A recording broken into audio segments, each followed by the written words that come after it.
Hey guys, welcome back to a new video. I'm Stephanie West. I'm a licensed counselor here in the state of Michigan.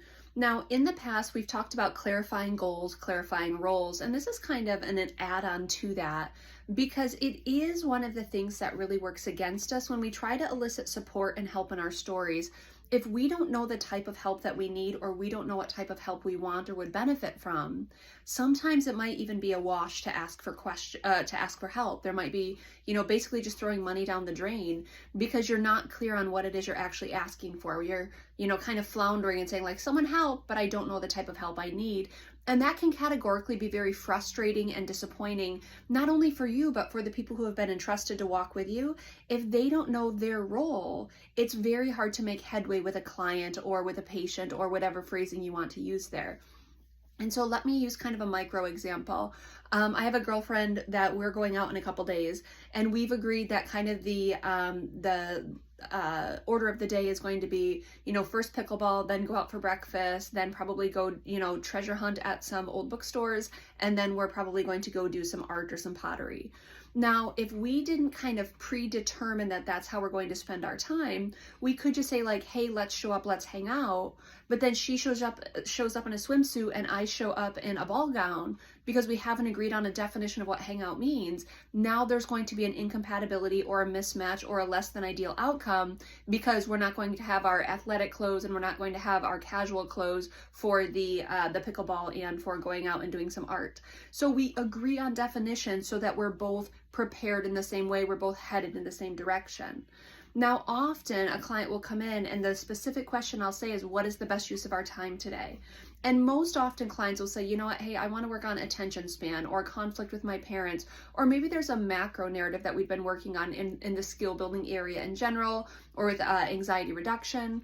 But there are clients who will come in and they'll say like, I don't know. And then it's like this like, Steph, you'll tell me what I need, right? And it's like, but I don't know what you want. I mean, sometimes within the treatment plan, it's okay because I know where we're headed collectively or all together or, in the grand scheme of things.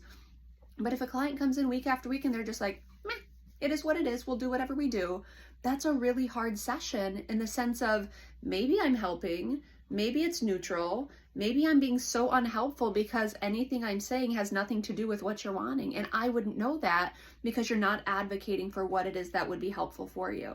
So for example, the last time I went to see my therapist, it was kind of on the tail of having a really hard loss in my life. And, even then he could have made the assumption of, oh, Steph's just in grief, that's just what we'll do. But he said, okay, what's the best use of our time today? And I said, one, I want to talk about kind of these grief responses that showed up for me. Two, kind of some of the interactions with my family as we went through kind of the process of kind of the business side of loss. And then I said, I also have this, theological question that is just rolling around in my brain that I'd love to put some language to. We had such a good hour because I came to the end of it with all three of those things being addressed and teased apart and reorganized and processed through. We had a goal, we met the goal, and I left with such relief and appreciation because I had new insights, I had new language, I had new ways of operating.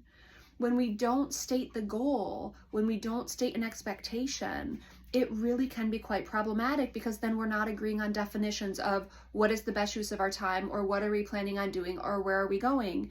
And it can be really just this convoluted, unproductive space. I have this sometimes with nutrition clients too, where they're like, I want to lose weight. And we're like, okay, well, what works for you? What doesn't work for you? What are the barriers? What are the actual goals? And they're like, I don't know. The chances of me being helpful in their story is almost nil. Because if they don't know what works, they don't know what doesn't work, they don't know their preferences, they're saying, Steph, just throw something at me and see what sticks. Rarely am I going to throw the right thing at you because I don't know your story. And so I'll usually push back with clients and say, what is it that you want? What is it that you're needing? What is it that you're already good at? Where can we build? And I have to do a lot of investigatory questioning to get them to state their goals. Never should I state someone's goals for them. Never should I just predetermine what a goal should be. Never should I just make assumptions about goals. So I'm going to ask clients again and again, what is the best use of our time? What is my role in your story? What would you like for me? How would we move forward together? And if you don't know that, guys, you want to wrestle that out for you. What do you want? What do you need to get there? And how can your help supports be helpful for you? And how can they guide you and coax you? You're going to have to put in some thought to what does that actually mean to elicit help in your story.